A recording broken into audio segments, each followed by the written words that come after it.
Với chú Genesis chúng trang cái hàn soi tên cái tiệt hi soi cái tùm na hi to evolution này nó luôn cái soi ang tên cái tiệt trang lệ Genesis 1 2 3 hi luôn cái soi ang tên cái tiệt at slide tên kan siam mà rồi chú đủ anh em đi đủ thu sa mong thấy là wa chú vang chú anh kan slide kan ni sa kan zir lai mi atangin karon tianga tlemin ke edit te onleka chuan dule a thu langin google ate pawh kan kalanga chuan chu tiang chuanin I kan ti dawn ani hem slide a hianin slide show hi chuanin Genesis 1 2 3 om veka ama chu zanin chu 1 che soi ka tum dawna chuan hi a slide ta omlo enuma elis hian bul ka tananga chuan Genesis 1 nen soi fin dawn ani soi dun dawn ani te dawn ani chu voina ti tum ber chu ni maya Genesis 2 le Genesis 3 liberation perspective ti hi chu dule na kin ahem changa kan na soi nga chan chu avai soi ka tum chuanin ka soi seng bik lowa chu kain po cha ta ang kha kan soi hrim hrimange Genesis 1 hi atlang puin kan hrewe ka nga Genesis bung khat na le bung ni na pathian kho vel siam dan Bible line zia ka chuan abung khat na baka bung ni chang li chang thum na thleng pakhat ania chuan abak zong kha bung ti chang li tang a second part kha ani ti te kha soi dan pakhat chu ani ve ama chu kha nglampang kha chu voina kan soi tumber khan ni lawa kan soi tumber tu chu Genesis bung khat na hi ahun lai ami ten an ngai kha khan engen thria tang enge engtin ngan thria thia bang ti kha kan ngai tu dan tu chung don ani kan thria tangin Genesis bu hi Mosia zia thla kan ta ni Abraham an Isaka khenga Jacob oma Josepha howin Israel fate aguptan pe ma chuan kumzali chung an oma chuan chumizo chuan Mose howin agupta tang saltang an choka chumi nu chuan an ziak thla ni Genesis 1 hi chuan khami an zia thlak ma kha chuanin engtiremoni oral tradition mo tongka a soiten mo he chanchin hi anin ein thil chawng ani thea pathian khovel siam ti te adam chanchin te kaina te khang zong po kha nowa chanchin te khang zong kha an thla tu bul chanchin kha tongkai ne ein thil chawng ani mai thea chu an zia thlak ma chuan tongka ba khan han ti ngai nawak khom lawa kha ani mela an ziak thla ni pon atira chuan tongka khan ni phot melani ti chuan ahun lain Israel rambula kha din Babylon rama thontula do mai oma chu enuma elis ti hinia azirmi te chuan BC sangkwa vela zia than to ni hinan soini chom zia chu ahun laya an thontula takania kum Mosia kha BC sang khan zan hi borvela mi ni tuin ke chuan ka ngaya chu ti ni chuanin kum sang riat chung vel chu he thon tu hi an soi to nin tutlaya chhibi ta chuan an tia chu tiang em ani chia lo pon thon tu hlui tak kumza tam tak an lo soi to an ram in opna na thil poi mo deuh thon thu hin poi mo em me ram din ani dan chanchin hin soin di entir nanin India ham chu Mahatma Gandhi ate Nehru ate chanchin kan jengani India ham independence a chuan ani chuan ngen du ka ti chuan sa kho zong in ngei taka ram khata kan om khom theina ti lampang khan nia chu wang chuan India ham chu perfect chu ni ho lawa ma chu sa kho tin kha in ngei takin kan om ho ni in ti buai chang chu lo thelo ma se pumpu ya chuan in nge takin kan oma Sikh rights te po thleng ni 1980 ma se anu loka Manmohan Singh prime minister le thoni Sikh tho kha mo Muslim te po hi chang chuanin ti du dan tok an tok thin mo fair lo takin engtin manin thin ti te ama chu APJ Abdul Kalam president ni le tiang bukin dalit te po hi musit nan na me lon tok thin ti nia ma chu dalit tho Draupadi Murmu kha tuna kan president ni me kani mo perfect chu ni lo ha ma chu he ta nam zong zong sa khwa zong zong in nge thaka kan len khom na ram siam kan tum wang khan kan national mid chu mid ta nia thon thu nia thil thlang tak tak ania ma chu foundational mid ani tel ni ma atier kan soi du dan thon thu ni Indian independence nan khanin man makan dia tho chu khan bing mi lo ni mun rang khanga min ti ni ma chu enge kan soi la enge kan vor na sat textbook zong zong enge kan da kan ti chan man makan dia kan da mo kan poisa zong zong pa man makan dia kan da ni enga tinge kan ti chuan khami in tluklan na in nge ho na ka kan du thu samania chuwang chan man makan di kan da ni midang khang khang kha an tho hlok lu tu mo Subhash Chandra Bose tiang chi te Sarvakar te pon an ti engeng mani chun ti ve ni ma chu khang freedom fighter song le a freedom fighter po ni kherlo kan independent nana engmoni loti khang ho zong kha chunga khanin man makan ti kan dani ama che kan poisa ni chu poi mo nan ta ni ti chon chu tiang che chu ne ending ma elish po hi he thon thu hi an soi na chan chu an ramin op tu dan chan chin ni Babylon thon thu a chuan pathian ten lal bera chuan pathian te tlukpui pathian te fapa angin lalo mani ti chuan lal to ya khon bol te noma khon bol no ya mimiran oma mimir no ya sal te noma tiang khanin hierarchical society omani ti chuan an dan te hi arab thak angreng khop me tu la mihring in tluklan na Genesis an zia to nu khovela mi nen chuan an anglo em mani enting nan mai khon bol in mi tu fa mo alo thata ni chuan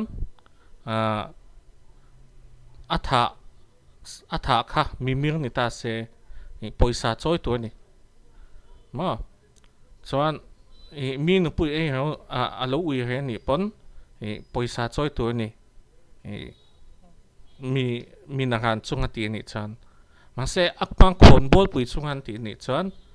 ti hlum then ni anh lục lâu em ni mo discrimination ko nga la ni inga tinge kan ti chang kha inga tinge kha kha mi pui nan pom kan ti chan a chan chu pathian te khan nei big tla ni superior kan ni ani mo India ma caste system kan chang deu kha ni caste tha kha chu caste nuai chunga khan anlal an luling em ni tiang che chu enuma elision ta ni enuma elision ta avon society chun ta ni ti chuan hi inga tinge he enuma elishi aron chua ti te point ngai to taila enuma elishi evolutionary lin hangai toila thon tu khang khan soi theini an du chuanin Genesis khan soi thea an du chuan thon tu dang dei pon soi the ama wa chu man lai kha chuan khatiang sal neya mi te ti du da kha lal ho pui tak ni dat kong ol sam tak khania chuwang chan lal ho te len khon pon ho khan heng thon thuin soya kha kha sa khu anan nei ni chuan lal ram po chun tin tan nge ya ma se bible kan mo Babylon chu tlu chedon ti te kan mo kha chu kan soi thui lo ti chuan he thon thuin nge kan ti chuan ati ra chuan chaos so mani mo tui kha omani chaos tui ya oma chuan chu tui atang chuanin thil pakhiwan chuak ani chu an fresh water pathian le salt water pathian khan ta chuan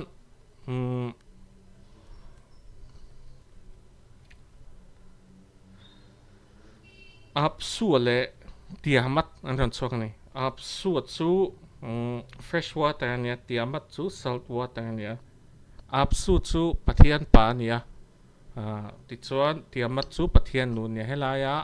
o sakei ang de olek thade hi tiamat chu ni ti chuan apasal chu apsu ania ti chuan apsu le tiamat te chuanin fan nia chuan fa te chuan fan nei zela chuan khung ho zong chung ho zong an fa te chu pathian te le ram huai te khan ta ni ti chuan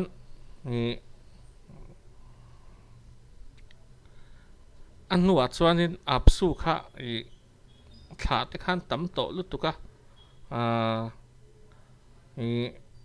an bing cheng kha ti ani chuan ma se an thla te zong kha tha vek kha tum ta ni apsu chuan ma pathian pa chuan tiamat khanin ma se pui du lawa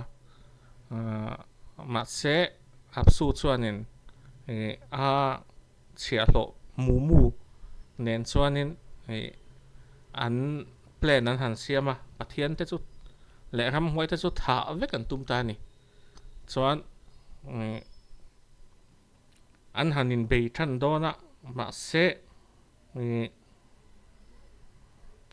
apsu chu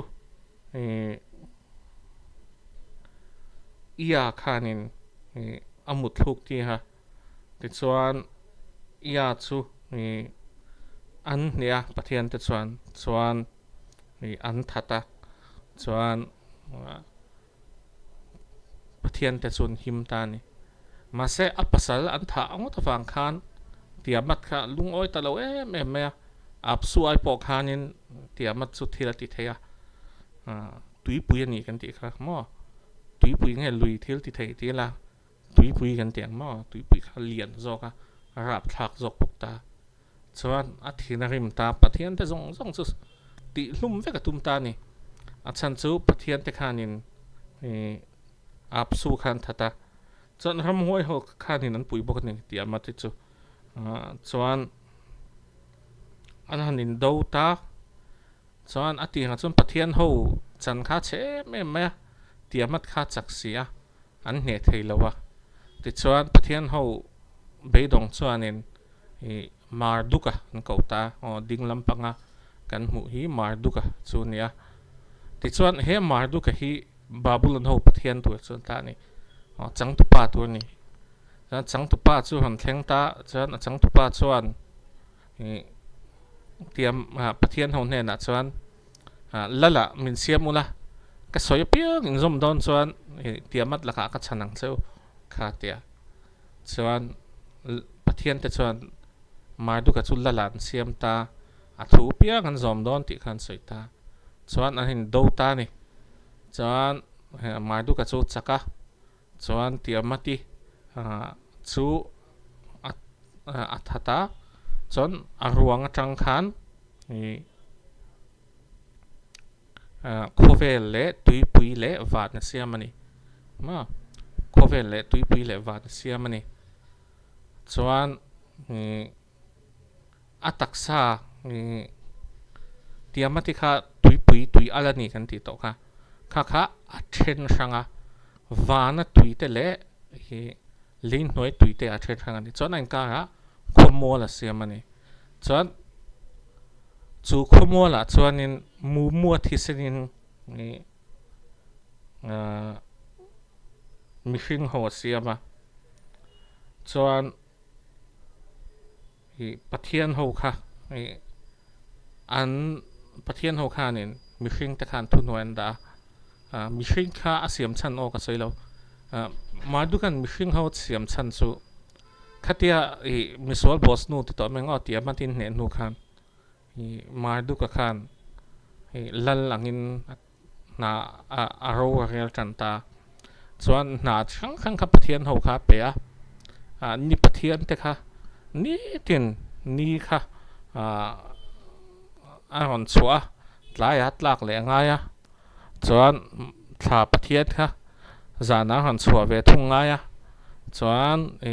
ro so runa ro pathian khan na tho ngaya tiang han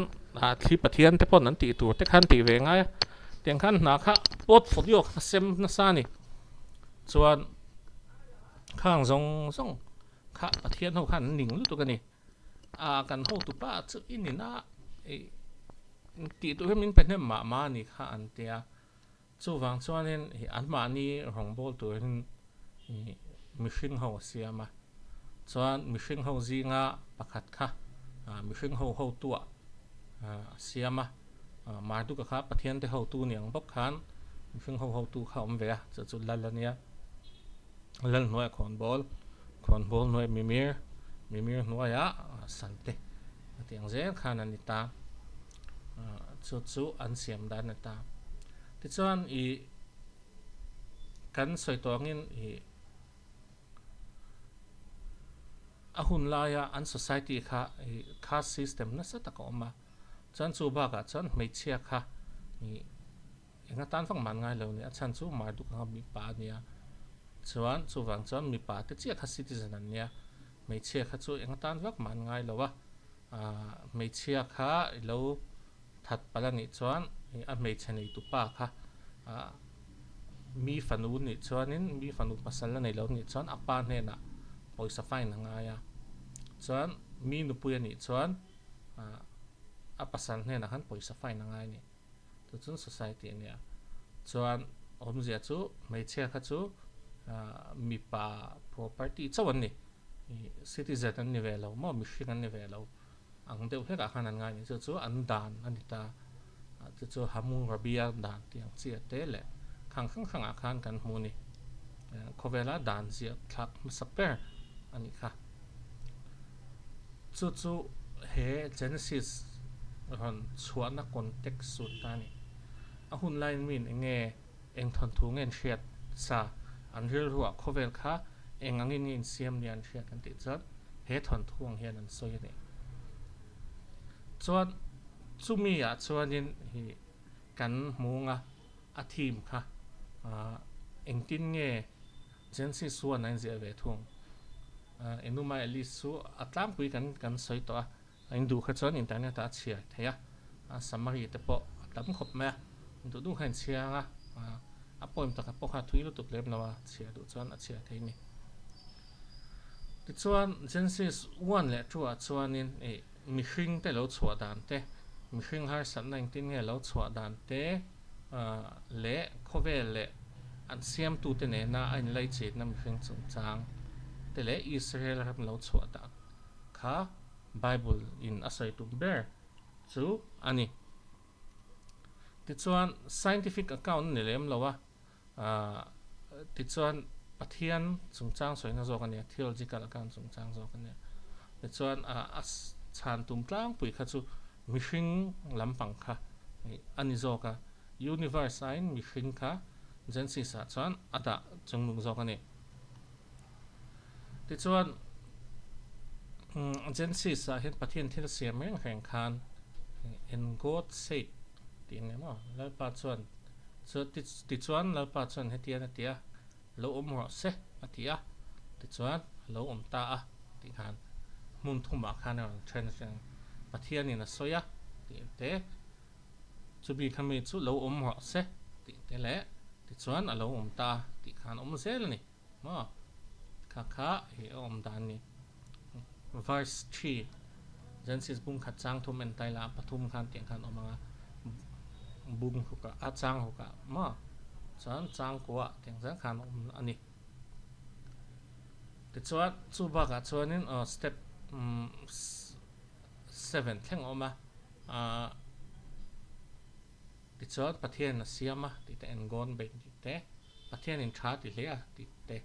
ti chuan pathian in malasoma te le an hinga a phuang chi te chuan ani kha ani masaber ani ni na tiang zong khan pathian khan soi zen ani ส่วนเฮaccountตาเฮียนินenuma elis ang lo tak pen pathian khan ama thuin le le van kha siam to pani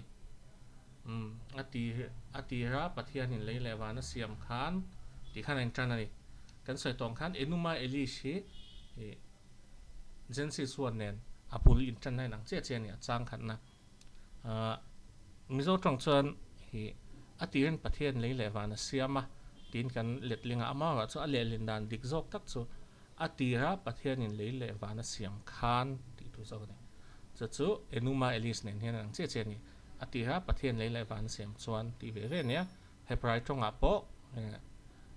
chen si si chia chuan atirin pathian le le van siam khan ti nan chan ve tho ni ma chuan chu mi kham bi chu thlenga nge thleng kha chu kan threwa ka chan chu enuma elis ni china ka soi na chan pakhat po kha ania atira pathian le le wana siam khan ti khan thu soi tu pa kha ron ding chuak ta se enge israel ho khan an be se no mar du ka chan chin kha khesa ve ka ni milem va between ani kha israel ho kha ti chan ma ai gup ta ma milem ten bia a chuan pathian na hruai chuan hu pon milem biak kha an bang chong lawa an va bele thin ni kha than tu khan thel tu ka ni ti chuan pathian in le le van siam khan ti min soi kha chuan be se khan ni sa hun ni ngo in do na kha thlenga chang tu pa kha hon kalanga ti ten ta ma se jen sin chuan chu thiang chu mel eng ma chang tu pa om lo pathian kha atong he ngo ta ni eng ma ama do the kha nom lo heng heng ma enuma elisa kha chuan pathian de kha in do ani an chak don ngem ti po kha khet lawa ti chuan hi chang tu pa ber po kha ron lang tlai me mani pathian no pang takania mar tu kha ma se jen se so na chuan pathian chu le le van si om ma den lom to ni ma bung khat khan kan en chuan lei hi arwakin a cheveka chuan pathian thlarau chu tui chunga te chuan oma te ni tui kan ti khan cheng an sang khan he tui kha tui na ran ni lawa khami tiamat tui kha ni ma tiamati ai thil ti thei thlarau omani sa chun sai chu ta ni ati ka tang khanin kha khana tekngal char ni enuma elis kha an du jang khatiang lo khana soi thei dei ni pathianin le le wan siam hanga te khati khe khanan soi kan ti chuan enuma elis khan do du wang ni ti chuan genesis kha tiang hian an then ani ani khan ni le ni li ni khan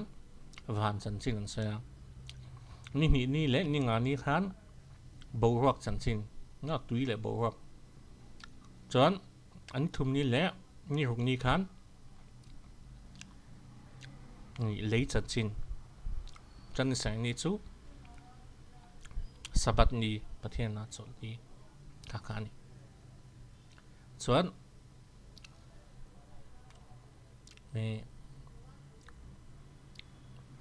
hi kan en chuan mi zo na la kan tiang kha ni ma chang khat na chang hme chang thum na oma chang khat na let le a chang hme na let le chang thum na let le ma an nun ani ka tiang deuh hlek kha ni chan chu kan soi khan man lai chuan thil hin ziak zia thla ka ha chu wangin ni tlang puin min an soi dan chu khatiang ang hla ang chi te khan soi thin ani Greek thon thuwa te man line nam zong zong a khan khatiang kha an ti dan tlang pui chu nia mizowa te po ani thowa kan history tam zok kan la khet thei dan chu archaeological evidence om ma se til tam tak chu man lai tanga kan thon thu in thrin chon khan nia ti chon khang thon thuwa a point lai kha lai en om thrin ani ma mau ruang hi mi kha mau ruang chan chen po mau ruang in di lowe bing tai tu kian de ron tia ron zaya khan tia kha in boom na chan chin te kha a thon thui na soi tum tlang pui kha ta khan chiang thena chua le na haya chan china te po ma chua du lo khan na hai khan lo chara lang khan om kha nge la kha chiang to che lo kha a thon thu lai khil chon thlen ni a thon thu mu tak abak approach kha chu hi unau thon thu soi pon ang lo kan ti kha ma se khala hla te lai kha ai a thon thu lai tak chon ren ta ne kan phuat phua kan phua lo tlang pui chu an soin chan chu hi hla anga khatianga an non te om khan hi chin chhiol ni bai ha ton ni chu le kha jin nan ton tangkai me mani thil I shed do chan mnemonics kha man tu ania mnemonics chu hla thai me mani chuan hi Genesis a ein structure dan chun tan Genesis bung khat ein structure dan bung day 1 oma day 2 day 3 chuan day 1 day 2 day 3 om le ni ma 1 2 3 1 2 3 ting kal ni kha kal dan ni chuan to ba chol na om ni chuan ai chu second narrative khan to kha chu kan soi don lawa ti chuan Genesis a hi bung hukna kan mu chuan hi pathian in leile wan siam dana chuan enge athil siam ro pui ber taila enumai li sakha chuan enge mar ka thil siam ro pui ber an ti chuan khovel ani khovel kha asiam ma sabera athil siam ro pui ber chu ni me a tiamati ruang tang siama chuan lal tanta tin tan ma se Genesis sa kan mu chuan pathian athil siam zong siam to zo to khan enge siam thil poi mo ber kha to pa siam ani chu ama an puin pathianin mi hring siama mi pa a le me chia siama ati kherati ma mi hring siama ti kha tok lo ni mi pa a le me chia siam ati kherana chan chu a hun line me chia kha mi hring chia lo ni wang an ni lo wang ni chu Genesis 1 na a point lai chon ta ni a chung lampang lai kha chu a poi mo tho rolin a point lai tak an thu soi tum lai tak kha chu kha khan ta ni a chan chu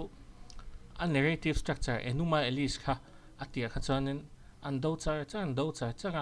a enuma elis zul tho si khan ma pathianin leilewan siam ve thawa enuma elis a po chuan ma se enge Genesis ina angon thak poimo lai pathian mi hring siama ti lai takhan ta ni chuan ama an pui siama pathian ama an puin mi pa le me chia siama ti lai takhan ta ni kha a revolutionary monotheism anti na chan ton ta ni hel nan chok chok ani ahun lai khan Israel ram khang atinge an ve la ram te khan an ngei the ngang lo kan ti chuan an ideology khan nok sak lu tuk ni kan thianga French Revolution changchin te soi tai na French Revolution la jan French kan Europe ram zong kha vado ani ideology nok sak de men ne ka tiang che kha Israel ho po khan ta ni ideology nok sak de men ne chu mai che kha mi pa che ga chuan chu ba ka system nen phal lawa nam mi zong khan kluk ti rang ta ni kha an thil tu mania khami wang khanin mi khan ngei lawa Israel ram khati che tum hengani thei patopin alliance khan siam ve tum thina lel Solomon hun lai te pon ma se dei rei lo em me a topa chan an ideology wang bok khan mi khan an ron attack le thin ni kha hemi Genesis 1 lo chwa dan po khan bok ta han ngai tu tawla hemi chungchang pathian mi hringa siam chungchang kha hi atlai mek sen chan chu chiang em ni a hun laia mosia hroi ta khan khovel kha hon din dan kha an ngai tu lo tu vak ka hring lo sala tang khan hon chua ka sala tang hon chua chuanin enge poimo ber ram thar din don ta ram thar Israel ram kanan rama khoi chu hanu ta tu rama la ram thar pathian hroi dana khovel pathian na siam dan kha inga tinge ta ma sabera non da a chan chu engang society ngen ni don ti kha he Genesis 1 hian hrila tumani mo mi zong in tluklan na pathian in na mi zong in tluklang vekin mangai mo mi pa ni mo me che ni mo nam tha ni mo nam che ni mo khang song khan noi bo vek khan tumani chu thutlung tha te po kan hu chau zela pola thuzia ka te po Krista chuan Juda le Zente lom lawa mi pa le me che pom lo ti chi te kha omani chu liberation theology Genesis 1 nzir tir dan chun ya liberation theology hi tik mel takyo hian ka hria chu a video te pon ka ran siam ta du chuanin ron respond ta hlom ta ula ti chuan a rem changa dul Genesis 1 pok po hi kan la khoi non lenga voina chuan eduma elish nenain an na lai chau kha kan na soya ti chuan atir bung khat chang khat na ngot po hi soi tham fe omani chin khan ka soi zuala pathianin atia le lewan siam tum khan ti lai te po ka enga tinge pathian le lewan siam tum khan ti le atia pathian le lewan siama ti enge kham pani ka danglam na ti te chuan a chiai na ruaka ti lai te kha khang te po kha han soi tham chu om nin ka khia chuan hemi a separation chung chang te poi soi thei chu ma chu zain tan chuan an du tho pho tanga comment te po khang du ne an soi ula kina in hial thei tak tur mai ne hi liberation theology chung chang in Genesis 1 ron soi fia muzo zinga liberation theology nin an omin ka khia hetiang video sem ka lawa ma chu kan siam pho tanga argument te nei kha chuan an da ula ni lawang chuidan tiang tang hi omolom tin ko chen thei vek thawa chu voin tan chuan an pho tange chuan thil dang dei scholarship chung chang kha tu na hi September ni li ni to a ma chu site kha an la hong thei lawa scheme kha lom scheme guideline kha an la release lawa site kha chun hong an du kha chuanin lo in register tan ula poi chuang lawa ma chu a scheme hu khang ting yom don ka cheng che lo ni chu chun ta se ang tha ve photo le